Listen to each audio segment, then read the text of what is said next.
यदि हमें किसी से बात करनी होती है तो हम अपना फोन उठाते हैं, नंबर मिलाते हैं और उससे बात हो जाती है। कभी आपने सोचा है कि यदि भगवान का नंबर हमारे पास हो तो हम कभी भी उनसे बात कर पाएं? और यदि आज मैं आपको भगवान का नंबर दे दूं तो बात करना चाहेंगे भगवान से? तो ये प्रसंग और जो बात मैं आज बताने जा रहा हूं उसे बड़े ध्यान से सुनिएगा। आज आपको सच में भगवान का नंबर देने जा रहा हूं। हरे कृष्ण दोस्तों, मैं हूं अनुज शर्मा। करीबन 1000 साल पहले संस्कृत के कवि सम्राट जयदेव प्रभु जी इस धरती पर आए। बंगाल में वीरभूमि में किंदु बिल्व नाम का एक ग्राम है जहां पर उनका जन्म हुआ। उनकी माता का नाम था वाम देवी और पिता का नाम था भोजदेव।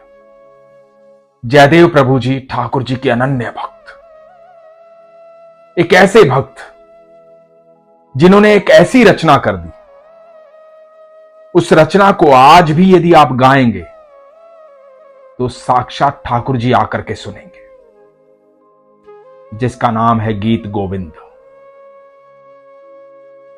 गीत गोविंद जयदेव जी की रचना है।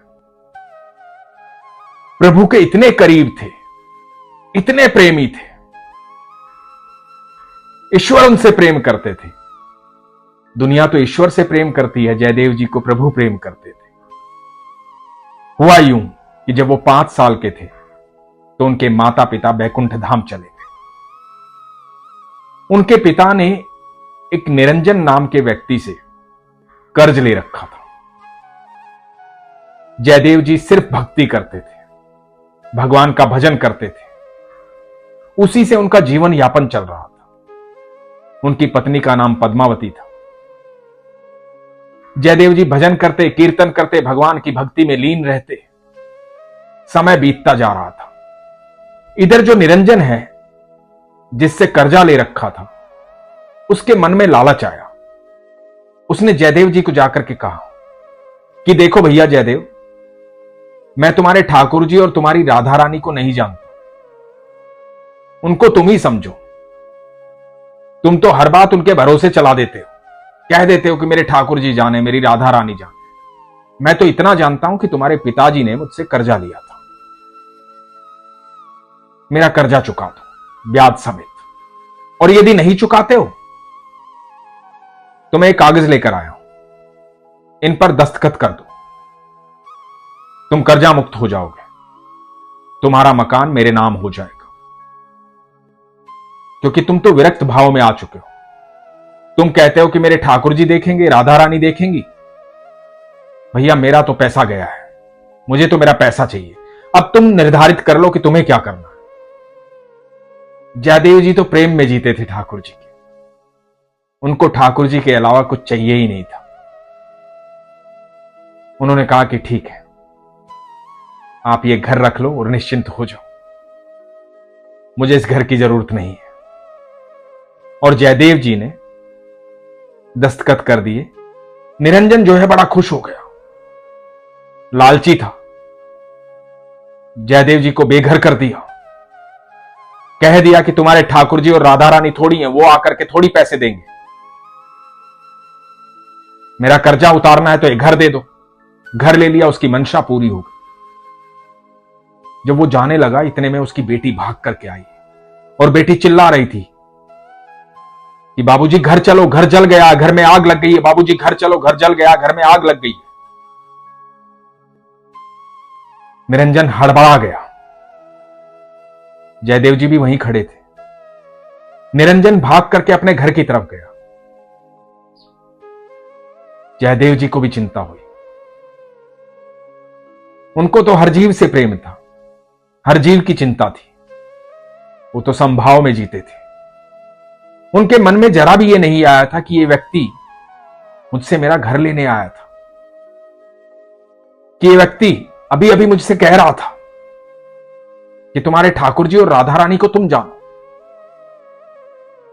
जयदेव जी के मन में तो यह भाव था कि इसका घर जल गया है, घर में आग लग गई है, मैं जाकर इसकी मदद कर दूं।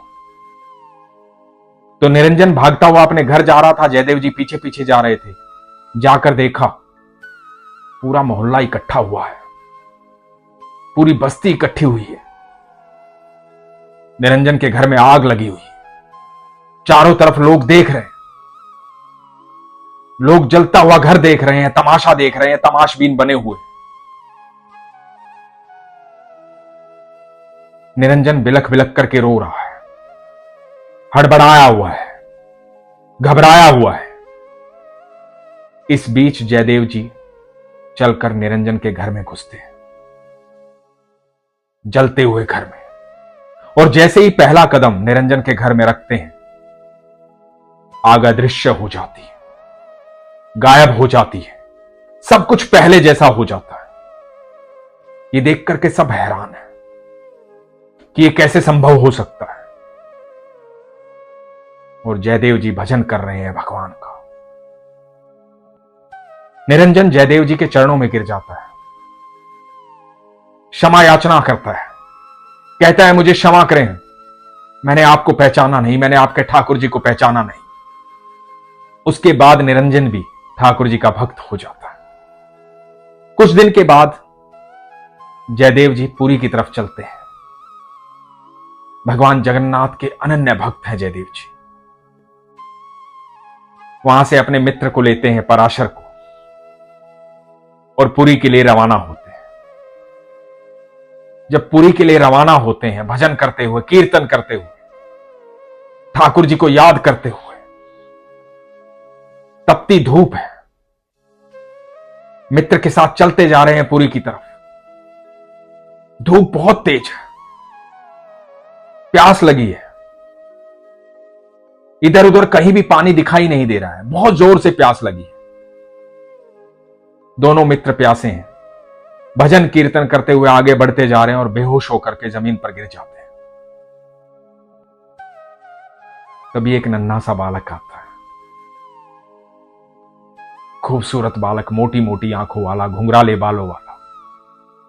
इधर जयदेव जी बेहोशी अवस्था में भगवान कृष्ण का नाम जपे जा रहे हैं, राधा रानी का नाम जपे जा रहे हैं, प्रभु को याद कर रहे हैं।